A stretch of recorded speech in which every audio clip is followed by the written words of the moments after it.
So I check the calendar rather than trying to find the, the term schedule. So I'll put those on the calendar, so they'll be there at least for this class. I don't know what everybody else does. All of the assignments, once I get them situated, are going to be ATI focused. Okay, we're gonna have a lot of ATI in this course because there's practice and proctored assessments for maternity and for peds. Okay, so you have an A and B for maternity and a proctor, an A and B and a proctor for peds, dosage calc for both, and some other skills modules and things like that. Yeah. Ms. Coaches, I have a question. Do we have to do the same thing that we did for funds for What did you do? the A and B, the whole, yes, thank you. Yes, that's what I was waiting to hear because previously that was not the case for my class. And I would assign other things like Sylvester questions. I'm not gonna do any of that because the remediations, they take time and I want you to do them like, I'll talk a little bit about ATI as well. With the ATI assessments, you're gonna be taking them at home. The practice ones you're gonna take from home, okay? It's gonna be like, you take it once, that's the one you're gonna remediate on. You'll have the opportunity to take it again, for practice. It is beneficial to you to take it honestly without looking up answers, because otherwise you're not gonna have a true knowledge of the content you need to remediate, right? If you're looking things up, you're not gonna know, did I know this? Or did I only know because I looked it up? And what changes now is with the proctor, when we do the proctored assessment, level 1 or below is gonna be a retake. Okay, so the goal is to get a level 2. Okay, so that's why when we're doing, that's the only homework that you're really gonna have is the remediating, because I want you guys to really not rush through it and take your time doing it. So there's gonna be lots of time for that. So I have to map, like I said, I was waiting for the new guidelines today, and we got them this afternoon, and I wanna map it out for you guys so that you guys have plenty of time to do it appropriately, okay? Because we're not gonna be doing any Sylvester or anything like that for questions, and it doesn't matter, these links I always put in anyway. You don't have this top one, this one should work. This is the Sylvester book. Thank you. This will link to, you may have done it before, it says exam review, and then you can select content. So that's there if you want it. You can focus it to maternity, certain parts of maternity. You can select peds content, that would be useful for practice questions. ATI link, and also you can just go to atitesting.com. That's also good for practice questions with dynamic quizzing. Are you guys familiar with dynamic quizzing, setting up your quiz? The only thing with that is you can only really narrow it down to maternity.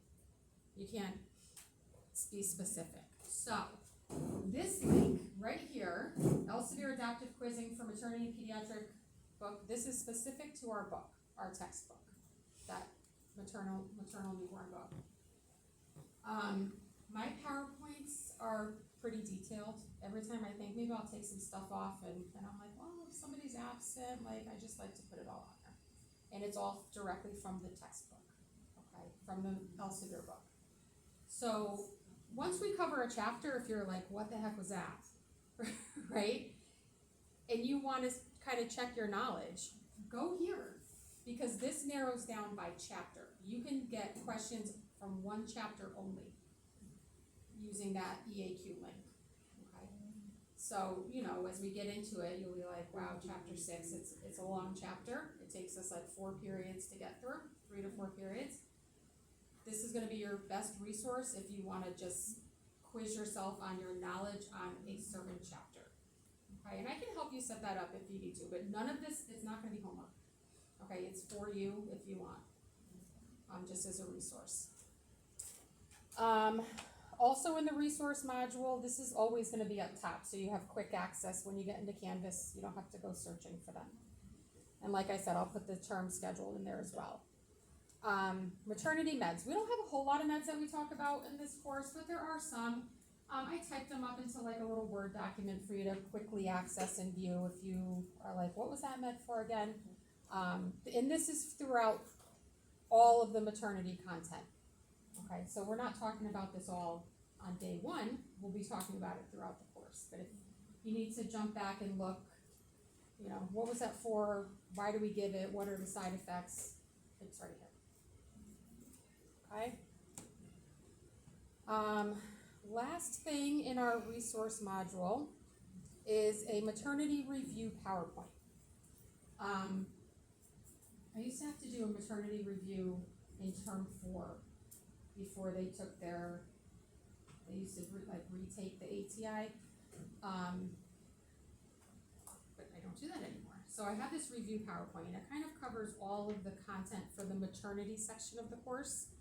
So it's up here for 6 months from now before the final, or 5 months from now before the final, when you're like, oh my God, maternity was so long ago. You can use that. Okay. It's not, you know, it's a quick highlight of a lot of the major things that we cover throughout the course. So it's a good, you can reference it, and if you get to something that you're like, I don't remember that at all, go back to that chapter. Okay. But we can deal with that when we get there. Any questions so far? Who's been looking forward to maternity and peds? Who's been dreading it? Some people are like, oh no, I didn't want this at all, and then they get it and they're like, oh, it wasn't that bad. Right? It's gonna be a love or hate. Okay, so I will get, like I said, I'll get the rest of the course set up. I'm not usually behind on it, but I was waiting. I didn't want to like post things and have due dates and then have to go in and change them, so I just left it.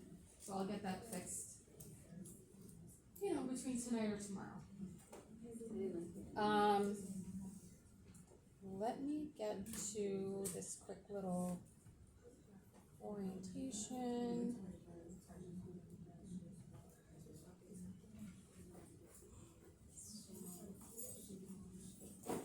Okay, so in this course, we're going to talk about, the first couple chapters are going to go kind of quick. It's a little bit of the history of maternity care, the anatomy and physiology, fertilization and fetal development. Some of that is going to be a little bit of a review for you. We'll talk about care during pregnancy, during labor and delivery, postpartum, newborns, preterm, postterm. And then when we get to peds, it's going to be all the pediatric systems, right? So we'll have peds cardiac, peds respiratory, peds endocrine, skin, hematology. Okay, those chapters go pretty quick because it's just kind of like a cover of disorders, very disorder oriented. Let's see.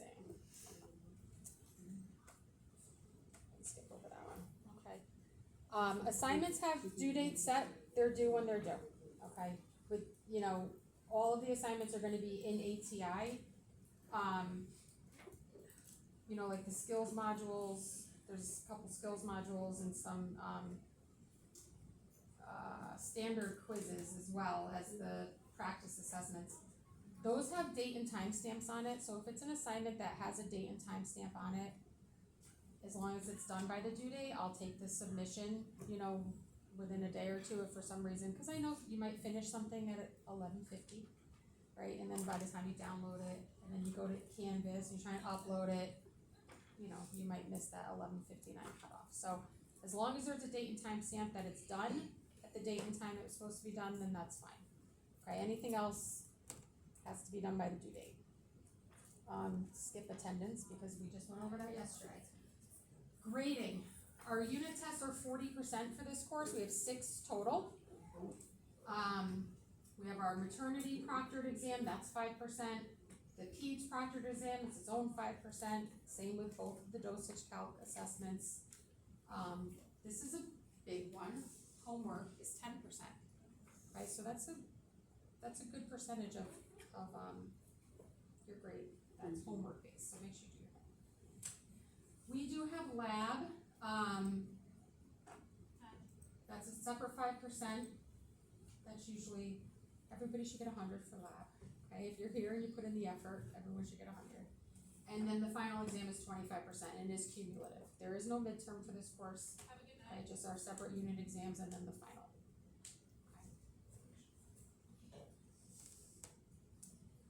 You know you can only make up one exam per course, right?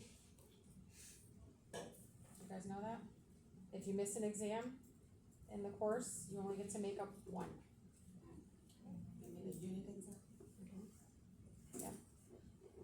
Is that news to you guys? Yes. Well, it's not news, but it's just the first time it seems like it's being enforced. Oh, it's enforced. It has not been enforced before? I've never heard that. I feel like what's her name is thousands. I feel like I've heard it, but I feel like You can I make thought up I was one per confused. course, so as far as this course, of our 6, there's different, math is different, math is different. No, not math. Last term we had to Last wait term- for the same person to retake all her tests for us to get grades. Oh, at first, I'm not gonna make you wait for your exam grade if somebody hasn't taken it, cause they're gonna get a makeup exam. That's That makes Right, sense. but I'm not gonna make you wait. I will double check, but I'm pretty sure, cause we had I'll double check on that, but it's only one per course. So for lifespan, if you miss the repro test, that's it. You can make that one up, but the rest are 0. Like if you miss another one, it's a 0. It's very hard to come back from that. With the exception of something that would be excused, right? No. Like you're in the hospital or jury duty or a death in the family, something like that. Okay, you know.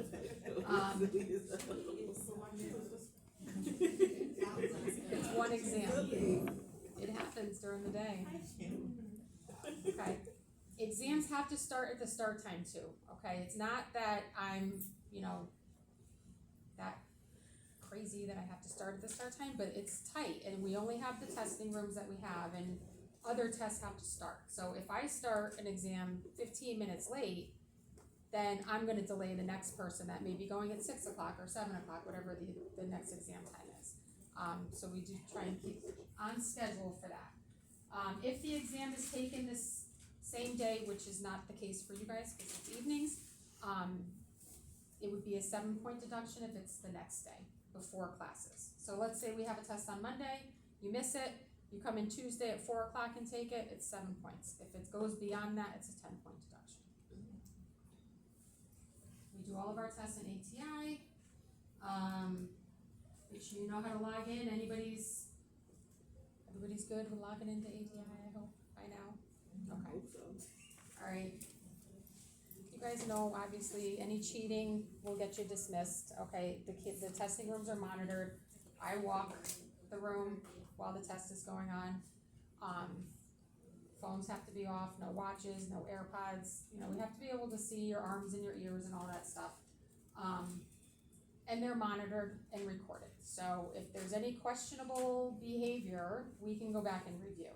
It's not gonna be my word or another instructor's word against anybody else. So just keep your eye on the prize. Passing is 75 or higher, okay? When you take your exam, I think I mentioned this yesterday, there'll be topics to review on the last page. That's usually a good place to start to see areas that you need to review. Alright, tutoring and messaging or emails, like I said, Canvas message is the best way. I am usually pretty quick with responding. If you send me a message that involves me getting on the computer and checking something, I may wait. It may be a little bit more delayed, but if it's I have a question and I can respond right from my phone, then I usually respond pretty quick. I see it pop up on my phone and I cannot not respond. It's my weakness, okay? I can't not respond. That's it. Any questions? Huh? I'll say no, I don't have a question, I put my hand up. Okay. Alright, so let's start chapter 1. Yes. Can you just make sure you check me out for attendance, Rebecca? And then Tyshell is here, okay. And then, that's everyone's here. Alrighty, so another favorite is that I have note-taking templates for every chapter that I do. Okay, so I will print these out for you for every class. Loving it. Use them, don't use them, it doesn't matter to me. It doesn't matter to me. Okay. We appreciate These are not study guides, these are just a guide for you to take notes on, okay? I appreciate it. Take one, pass it back. Anything helps. Anything else? You know why? Because, just take one and pass it. There, it's. Come on in, let's go. This will be your freebie here, cause it's 25 after. So we're gonna try and get chapters 1, 2, and 3 done. Let's do it. Let's do We it. could do it. They are short chapters. Chapter 2, I have like 10 slides that I did. You have the corresponding templates? You have the corresponding templates, For what? 2 and 3? Yeah, I'll pass them out when we get to the chapter. Okay. Every chapter, I have one for every chapter, so Thank you. don't stress. Alright, so chapter 1 is going to be the past, present, and future of nursing. So we'll talk a little bit about how things used to be, how things are now, what it's looking like for the future of maternity and pediatric nursing. Maybe my pointer decides to work. There we go.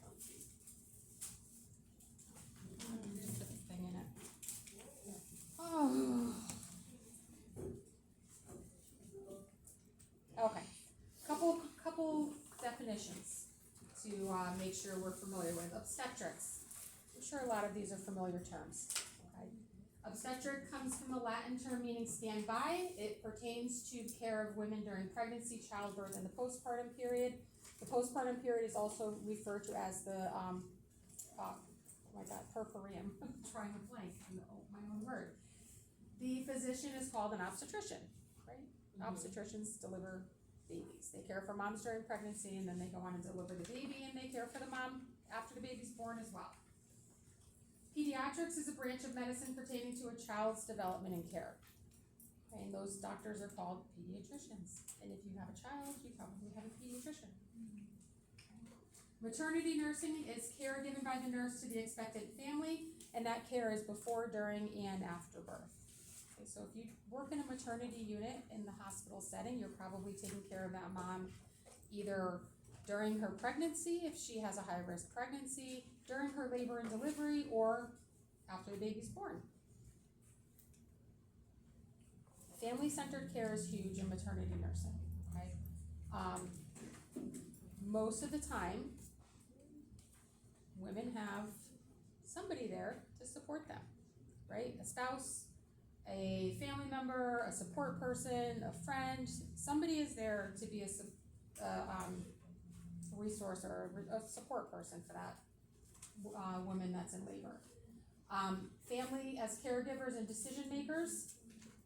Okay, this is especially true in maternity nursing and also in pediatric nursing because babies can't make their own decisions, right? And if you're in labor, then you may have somebody that's there to advocate for you.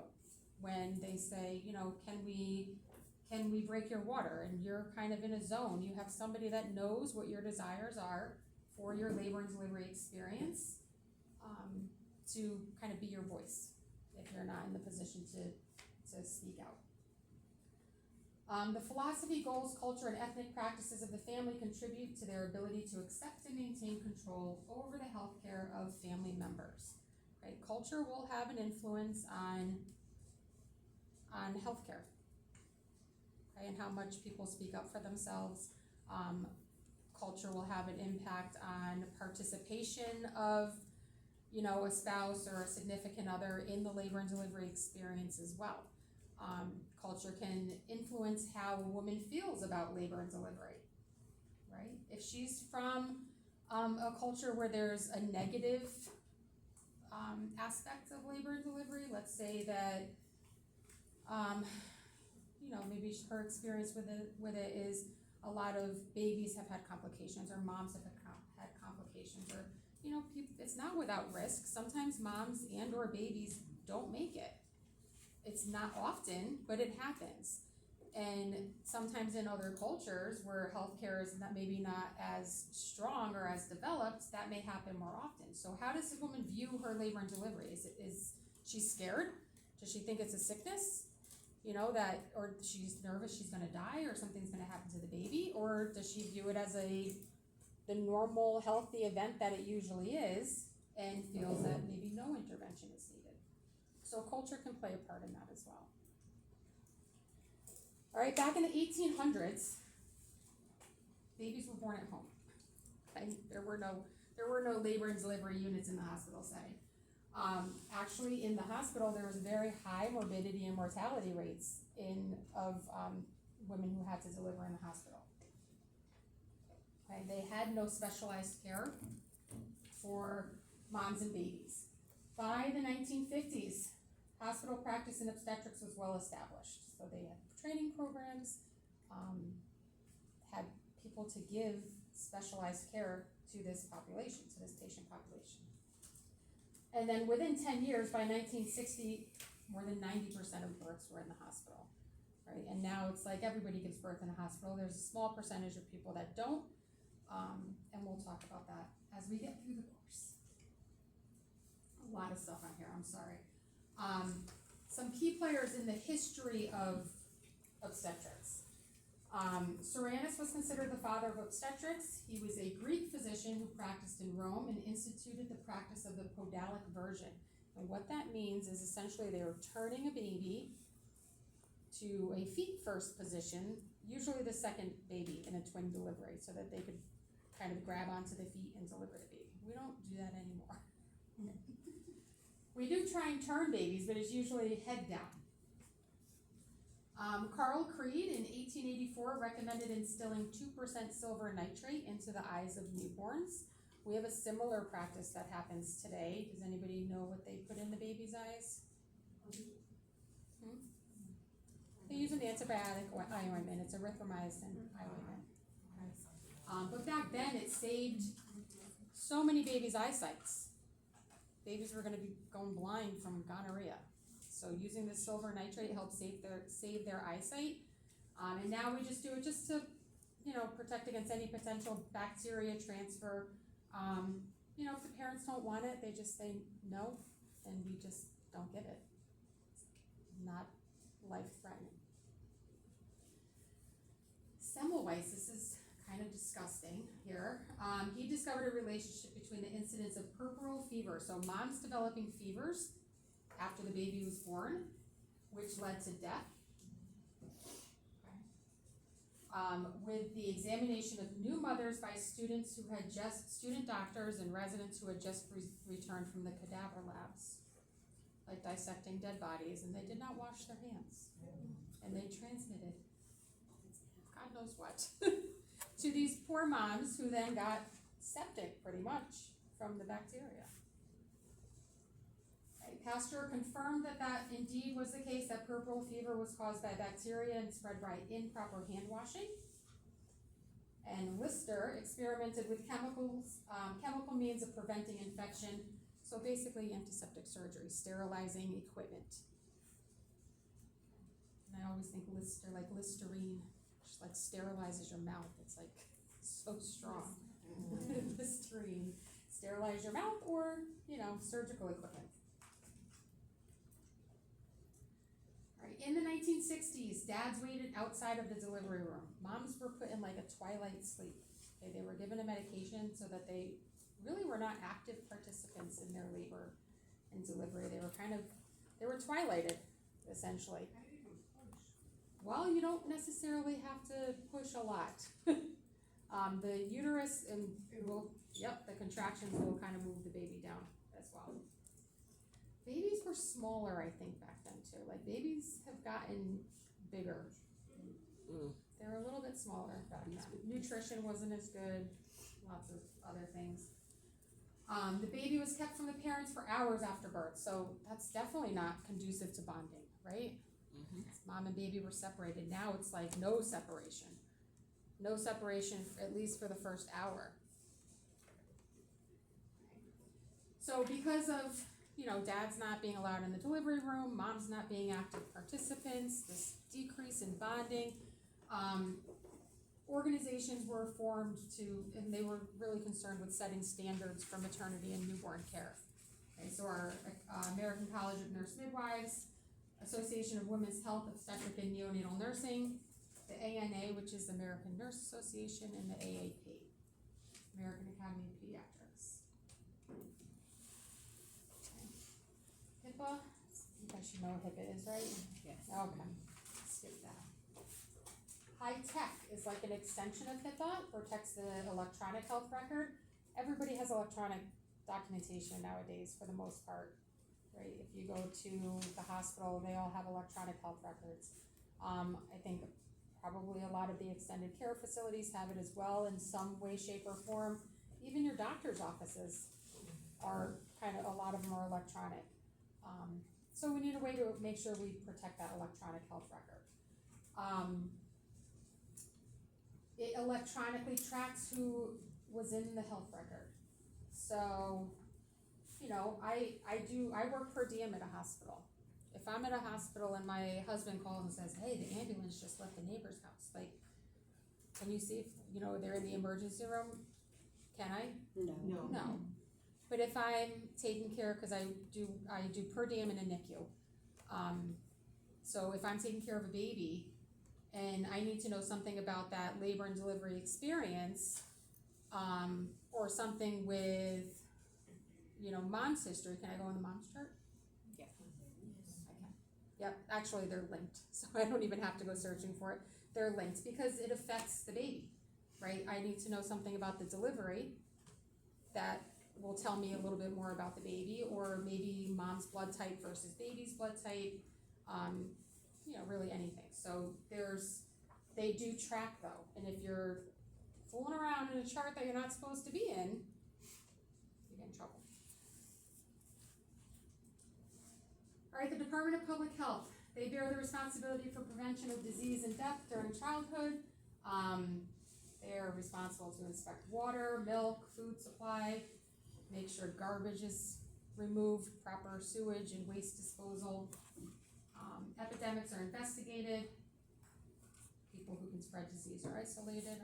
All familiar with that. They are also concerned with the inspection of housing, and they offer services to mother and infants such as WIC, which stands for Women, Infants, and Children. And they can provide things like formula, diapers, milk, baby food, necessities for mom and baby. Okay, reportable situations. Nurses are mandated reporters, so we have a responsibility to report any illness that is a threat to public health. Okay, if somebody comes in with tuberculosis or active TB, we should have to report that. Same thing with abuse or suicidal behavior. With an abuse situation, if let's say it's like a spousal abuse or, significant other, if the woman is of sound mind, we don't have to report that to the police. It's up to her to report that. But if there's a child involved, we have to report that. Okay. And if there's other children that are in the home, we have to make sure that that's reported as well. Okay. If it's an elderly patient, we should report that because they're elderly and they don't always have an advocate for themselves.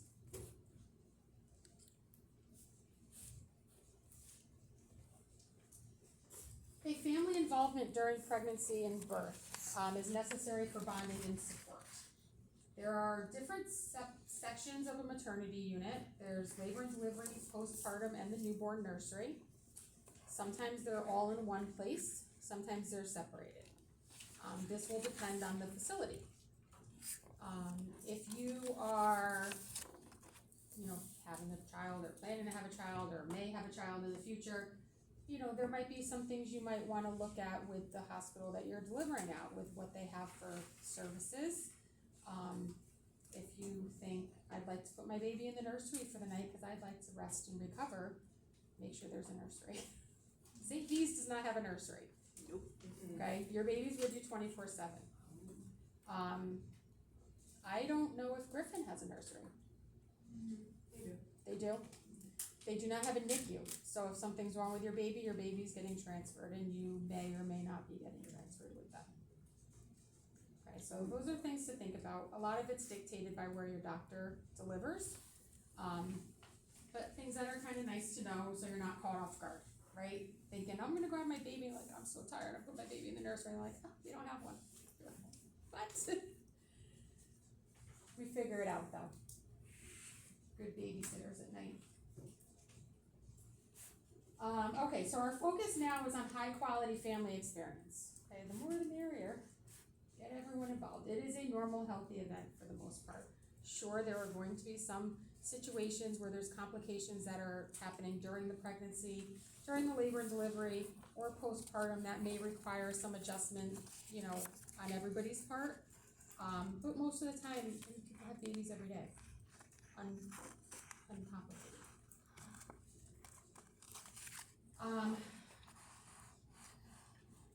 Expectant parents are usually prepared for the changes taking place during pregnancy. If not, we're gonna help them be prepared for the changes that take place during pregnancy, and then also after the baby's born.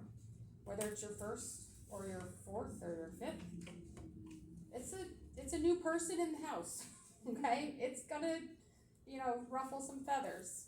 Maybe with some siblings, maybe just, you know, you're not gonna be getting the sleep that you're used to getting, the routine is a little bit off. So, definitely can change the family dynamics no matter how many kids it is. Alright, during the 50s, the hospital stay for labor and delivery was a week. That's like a vacation. A whole week in the hospital. People taking care of you, feeding you. You don't have to cook anything. It's like a vacation. Currently, you get 1 to 2 days for a vaginal delivery, 3 to 5 days if you have a C-section. You know, you're always able to leave earlier if you'd like. Okay, if you're at the 24-hour mark and you're like, I'd like to go home, you can go home if you're stable. Same with a C-section, you don't have to necessarily stay the 3 to 5 days if you're feeling okay, but you also had surgery, so. Depending on when discharge occurs, the baby will have to follow up with the baby soon after. Can you think of what might be a concern for the baby in the first couple days? Jaundice. Jaundice is the biggest one. Jaundice is the biggest one, okay, and we'll talk about that as when we start talking about the newborn, but that bilirubin, which causes jaundice, peaks between day 3 and 5. And if they go home at 48 hours, we wanna see them at the pediatrician within a day or two so that we can make sure that they're not super yellow and glowing, okay? Cause that can cause other problems. We also wanna make sure weight gain is good. You know, they do lose weight in the beginning, but ideally we